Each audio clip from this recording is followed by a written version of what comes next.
Hello, fellow adventurers. I'm Lewis Nichols. Welcome to the show. What show? The WB of course. We do world building here. That's the WB. This video is an exercise, one of those E's, but it's not strictly world building. If you've been listening to recent videos, we're on a bit of a voyage, talking about all things island related. You might have heard me say, small islands are the random encounters of the open ocean. Today, we're circling back on that concept. The island of Mini Knock Knock is isolated out there in the Great Sea of Wet. It's not on many charts, so when you hear the lookout call, land ho, you're going to want to investigate. The island is about 5 by 4 miles and consists of steep slopes and high peaks rising to 1,000 feet. The dramatic change in topography brings rain. It's not a lot, but it is enough to accumulate and drain right down a 140-foot crease in the stone where two slopes meet. It is a cinematically beautiful beachfront waterfall giving cover to a cave. In this case, the cave is a big old Type 1 hole in the side of the cliff. If you're interested in one way to categorize caves, you might want to check this out. If not, that's fine. We're moving on. There's a lot you can put in that big hole, or grotto if you will. It's a tempting spot, and quite lovely to look at. The stark contrast of stone and greenery, the pool at the base, and the darkness and shadows behind. A nice white sand beach serves as a welcome mat, the only place you can make easy landfall on the entire island. It's ideal for a break, and a perfect place to top off your ship's water supplies. You can anchor 100 feet out, leaving another 50 feet to the falls and the cave beyond. About the time you get your anchor set, I'm coming at you with a Spectral cloud from Glory of the Giants. He's CR13, he's huge, and he is not formatted for YouTube. Let's call him Bonejaw. My procedure is going to be pretty straight. I'm going to use a big surprise round to burst out of the cave towards the ship. This is my big cinematic introduction to the battle. Bonejaw, definitely not BJ for short, is going to dash to the beach. Using his incorporeal nature, will dive into the sand and the water beyond.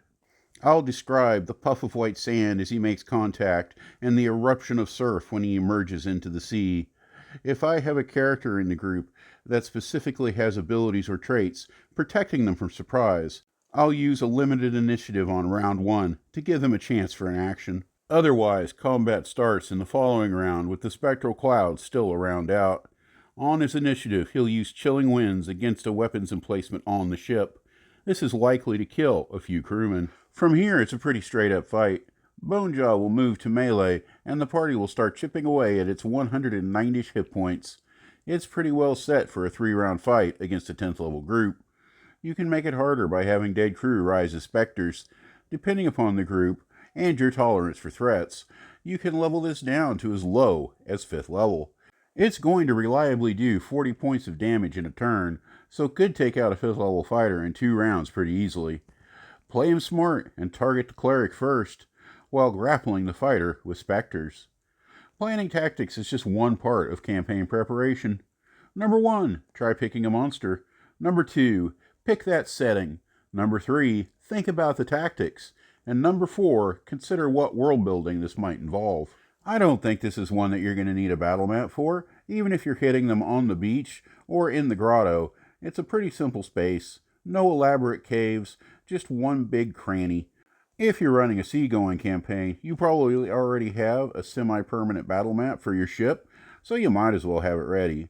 Sure, the island is the setting, but your ship is where the fight's going to be, at least as I've described it above. Next, decide just how intense you want your fight to be. Nothing wrong with a lightly planned encounter just to see how it goes. If the party wins with no losses in 3 rounds, that's fine.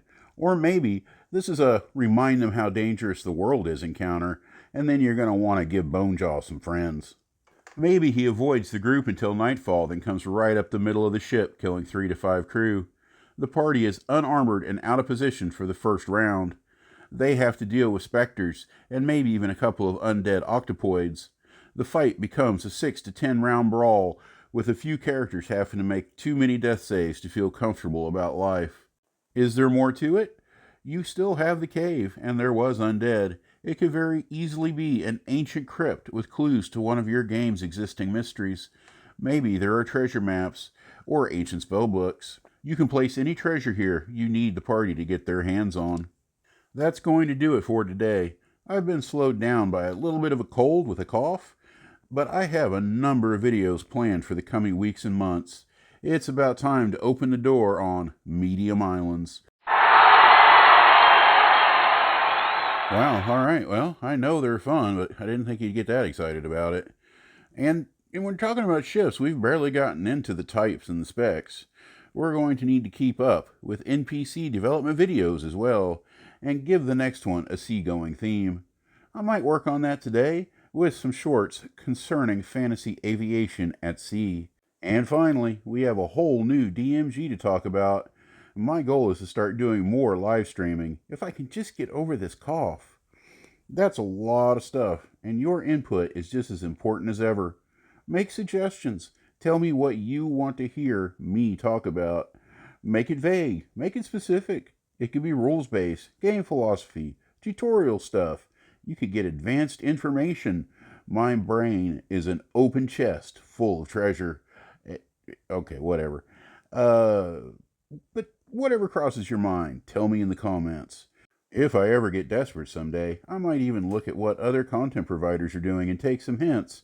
But you also know I always have my own take on just about everything. I am here for you. Talk to me. But even if you don't, I'm glad that you were here, lurking. For all of you who just listen, I appreciate you. I wish you all the best, because you deserve it. I'll see you next time. Cheers.